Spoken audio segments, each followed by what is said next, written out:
Welcome back to Get Down to Business. Today's guest, Curtis May, is the host of the Practical Wealth Show podcast and the creator and owner of Practical Wealth Advisors. Curtis has been planning for individuals for more than 35 years, and he's passionate about helping his clients save money, live the very best life they can right now.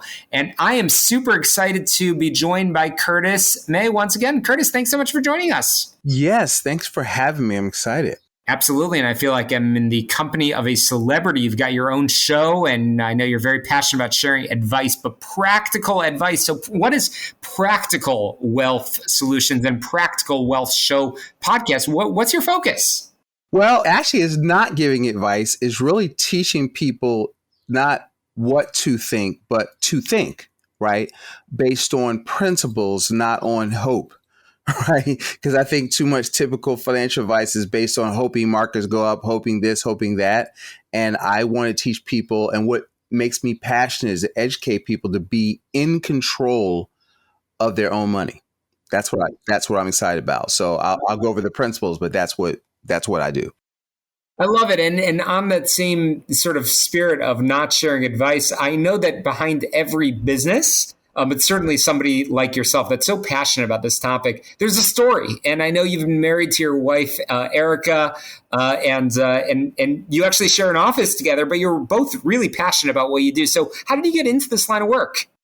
You know what? I started in college, believe it or not, and I realized around my junior year, the NBA was not looking for 5'11" shooting guards.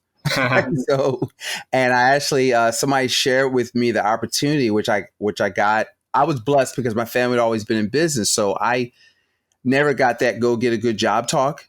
And so somebody shared with me an opportunity. I actually got my insurance license in college, and then my securities license about 2 years later, where I was doing mutual funds. And I subsequently kind of got out of that side of the business because I didn't really love the registered world, but I love protecting people and helping people manage cash flow. So that's how I got started. And then it's just me being a nerd. The more I got into it, the more I want to get into it. Just really, understanding money, what makes markets go up and down, economics. It was just all that stuff. And the more I got into it, the more I got into it. Absolutely. So I know you have been on many shows, including, of course, having a show of your own. But one of the areas that I found really, really interesting that you've spoken about quite frequently is the 5 principles of personal finance. Can you outline the gist of it for our listeners? Yes. So speaking of teaching people not what to think, but to think, you want to have principles to kind of sort out. Jim Rohn says most people don't have a money problem, they have a philosophy problem. So I try to give them a philosophy. So the first principle is to save, right? Save. Let me define saving. Safe, liquid, accessible, guaranteed, right? So I'm not talking about putting money into qualified plans or 401ks. I'm talking about money you can touch, money in cash or cash equivalent, high yield savings account, permanent life insurance. That's saving. So saving what? 15, 20% of your gross income. The second principle is protection. We call it maximum protection. I call it playing defense. So if you think about why you're building your empire, what could happen? You could get sued. You could get sick. You could pass away. You could have a fire, flood, whatever. You have to insure, and the purpose of insurance is to indemnify you, make you whole. So you want to transfer risk away from your personal economy to others. Through scale. The third principle is legacy. We call it full replacement of assets at death, guaranteed. So there's a whole group of people that says, well, buy term investor difference. And when you have enough money, you don't need insurance anymore. If we have time, I'll go back into that, but that's complete nonsense.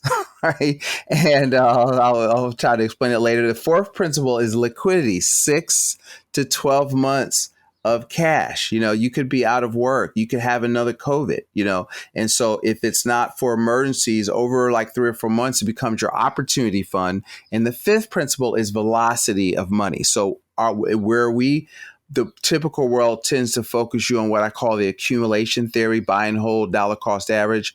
A true income follows assets. And so if you want to become financially free, you need to buy assets. What is an asset? Something that pays you to earn it, like a property, we've got clients that make six figures renting cars out.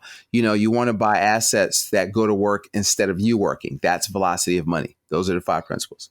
That's awesome. Again, I'm chatting with Curtis May, host of the Practical Wealth Show podcast and the creator and owner of Practical Wealth Advisors. And I have to say, part of your bio that I find fascinating is that you and your wife, you have 3 awesome daughters and you love to travel. So you practice what you preach, my friend, and that's great, being able to have that life. And I know you have helped empower others to do the same. Curtis, I want to make sure our listeners know where they can get in touch with you and that final homework assignment that you have for our listeners from our very brief conversation today. Yeah, so you can find me. Our site is practicalwealthsolutions.net. The best place to go, though, is YouTube. You can find out more of what I call the madness that is Curtis, and just search for the Practical Wealth Show or at Curtis May. Actually, I'll and so the final word of 2, I'll give you 2 things. So 1, y'all need to read a book a month on money, right? And ask me, if you go to my website, you'll see my recommended reading list. And so that's the first thing. You have to, be your own best financial advisor and put new things into your head. And the second thing I challenge you to do is create something we call a wealth coordination account. And it's just a checking account. And I want you to pay yourself first. Savings has to be automatic and systematic. So take 15% of your gross pay, divided by 26, and then call HR and have them send that money direct to an account and pay, make sure that you, before you pay anybody else, is right from the richest man in Babylon. Part of all your earnings yours to keep. And if you do that, that will be life changing. If you can create a habit and make it automated, not a willpower thing. Curtis May, appreciate all the advice. We'll have you back on real soon. We'll be right back and get down to business. Curtis May again, thank you so much for joining us on the program. We'll link in our show notes as well. Lots more small business jobs and entrepreneurship when we come right back.